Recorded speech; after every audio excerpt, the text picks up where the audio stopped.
ako nga po pala si Binbini Bining Yusil Ano Villalon, galing sa kursong Edukasyon, Maruyang Filipino, Section 3A. At ngayon, ibabahagi ko sa inyo kung ano ang literacy para sa akin.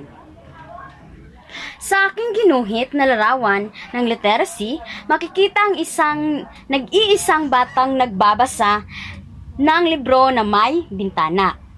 Ang batang ito ay nakatutok sa kanyang libro, na puno ng mga salita at mga larawan na naglalaman ng mga kwento at kaalaman. Ang larawang ito ay nagpapakita ng kahalagahan ng literacy sa buhay ng isang individual. Ang literacy ay hindi lamang tungkol sa pag-aaral ng mga letra at mga salita, kundi tungkol din sa kakayahan na maunawaan at magamit ang mga ito sa pang-araw-araw na buhay. Ang batang nagbabasa sa larawan ay nagpapakita ng pagkainganyo at interes sa pagbasa.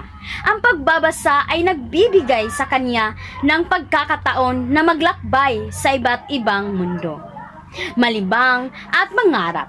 Sa pamamagitan ng pagbasa, nagkakaroon siya ng pagkakataon na matuto ng mga bagong konsepto, ideya at karanasan na hindi niya pa nararanasan sa totoong buhay. Ang bintana na makikita sa larawan ay nagpapahiwatig ng pagbubukas ng mga posibilidad sa pamamagitan ng literacy. Ito ay sumisimbolo ng pagkakataon na lumawak ang kaalaman at pag-unawa ng isang individual sa pamamagitan ng pagbasa. Nagiging bukas ang isipan at nagkakaroon ng mas malawak na perspektiba ang isang tao. Ang pagiging nag-iisa ng batang nagbabasa sa larawan ay nagpapahiwatig ng pagkakaroon ng sariling mundo at pag-aaral. Sa pamamagitan ng pagbabasa, nagiging malikhain at malawak ang imahinasyon ng isang tao.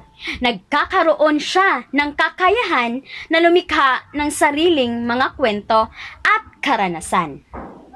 Sa kabuuan, ang larawang ito ay nagpapakita ng kahalagahan ng literacy sa pag-unlad ng isang individual. Ito ay nagbibigay ng kakayahan sa isang tao na mag-unawa, magpahayag ng sariling mga saloobin at nagkakaroon ng mas malawak na kaalaman at pananaw sa mundo.